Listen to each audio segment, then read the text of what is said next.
Selamat malam sahabat Super Indonesia dimanapun Anda berada. Saya Hilbram Dunar kembali hadir menemani Anda di kesempatan kali ini di Mario Teguh Golden Way. Saya harapkan Anda sudah bersama-sama kami siap untuk menjadi pribadi yang lebih baik, menjadi pribadi yang lebih super. Saya akan menyapa untuk sahabat Super yang sudah hadir di studio. Apa kabar Bapak Ibu? Super. Di kesempatan kali ini saya akan mengajak Anda untuk membahas sebuah pertanyaan yang menarik. Ini saya tanyakan dulu kepada Anda. Siapa di antara Anda yang ingin kaya?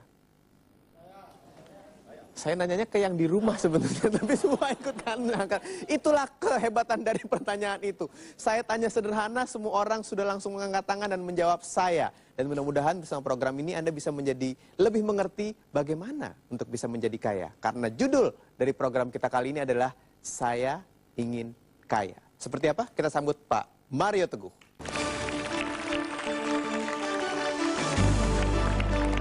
Terima kasih. Terima kasih, Mas. Silakan, Ibu. Sahabat-sahabat saya yang baik hatinya, selamat malam. Assalamualaikum warahmatullahi wabarakatuh. Dan salam sejahtera bagi kita semua. Sahabat-sahabat saya yang ada di rumah atau dimanapun Anda berada. Saya mohon izin malam ini untuk menjadikan Golden Ways benar-benar straight to the point. Tidak berpura-pura mengenai kekayaan. Kita ingin kaya. Aku ingin kaya. Mudah-mudahan setelah malam ini kita tidak lagi diduga menderita. Waktu kita mengatakan lebih baik kaya hati daripada kaya harta tapi miskin hati. Karena tetap orang yang kaya hatinya harus sangat kaya raya karena dia berpotensi sangat menderma. Sangat membantu sesamanya, sangat ikhlas mencontohkan bahwa kekayaan pribadi tidak menjadi bernilai apabila dia bukan menjadi kenikmatan bagi sesama. Malam ini kita akan betul-betul bicara mengenai kaya harta yang sebetulnya. Itu. Terima kasih Pak Mario. Ketika saya dengar dari Pak Mario bahwa judul kita kali ini adalah Saya Ingin Kaya, buat saya itu bukan sekedar pertanyaan, bukan sekedar statement, tapi adalah sebuah doa. Nah, dari beberapa buku yang saya baca untuk menjadi kaya itu macam-macam caranya, tapi bisa dengan merubah mindset, pola pikir, lalu juga paradigma kita terhadap sebuah hal.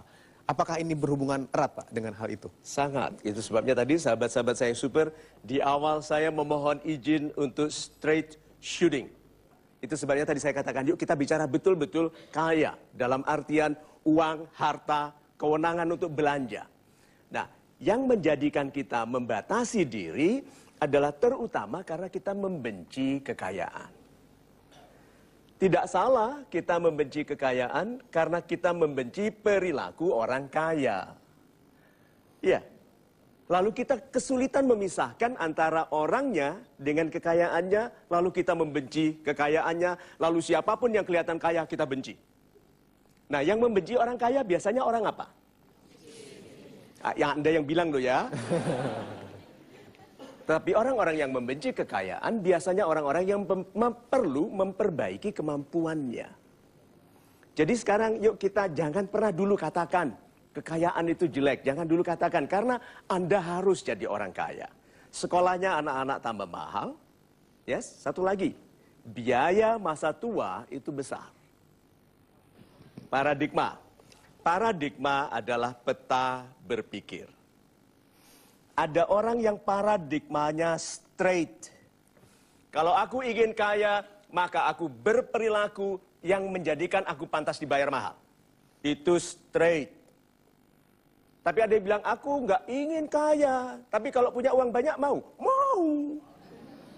Banyak orang berpura-pura mengenai kekayaan dan Tuhan tidak suka orang yang berpura-pura. Berarti dia membatalkan doa.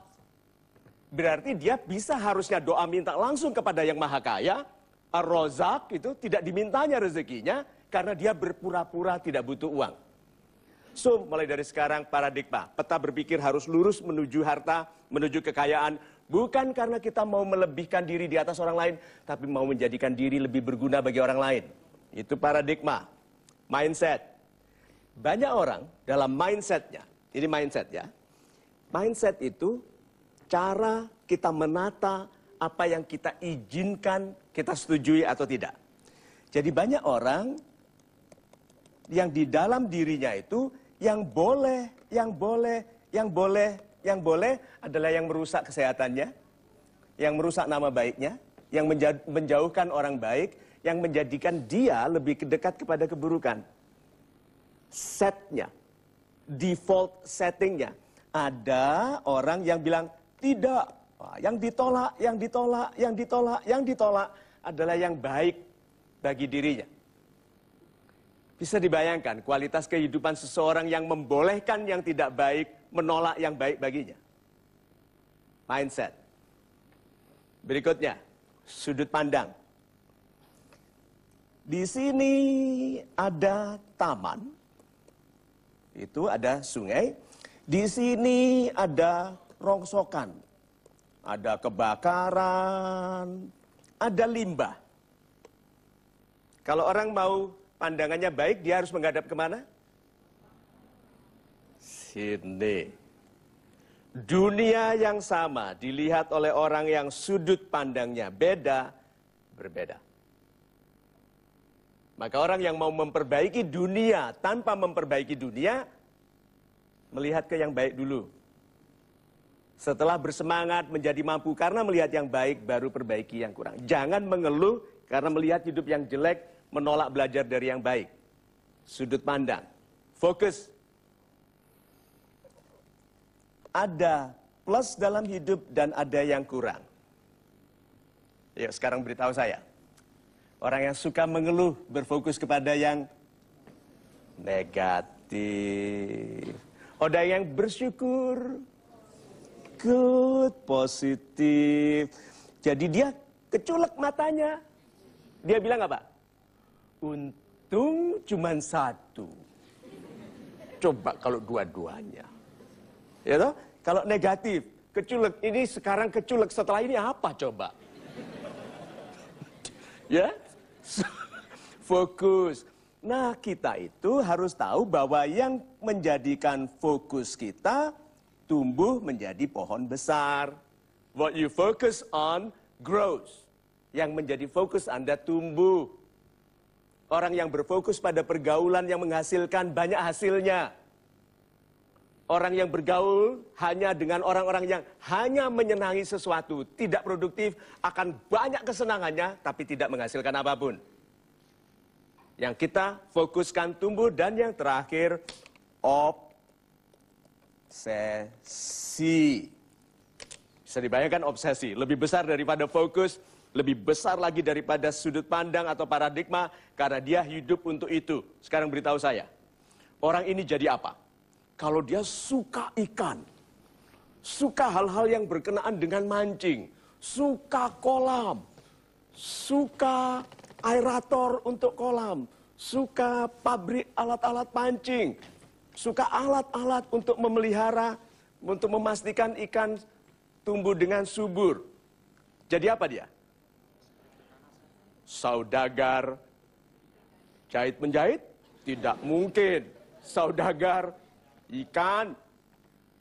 Maka kalau ada anak yang menyenangi sesuatu secara ekstrim, jangan dimatikan. Karena itu yang menjadikannya nanti ahli di bidang itu, karena dia berpikir ikan. Makan harus ikan. Cari pacar yang mirip koki. Itu.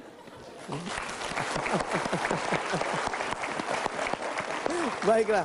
Saya akan segera kembali dengan pertanyaan dari sahabat super yang sudah hadir di studio, yang mudah-mudahan juga mewakili pertanyaan Anda yang sedang menyaksikan acara ini lewat televisi. Jangan kemana-mana, kita akan segera kembali di Mario Teguh Golden Ways.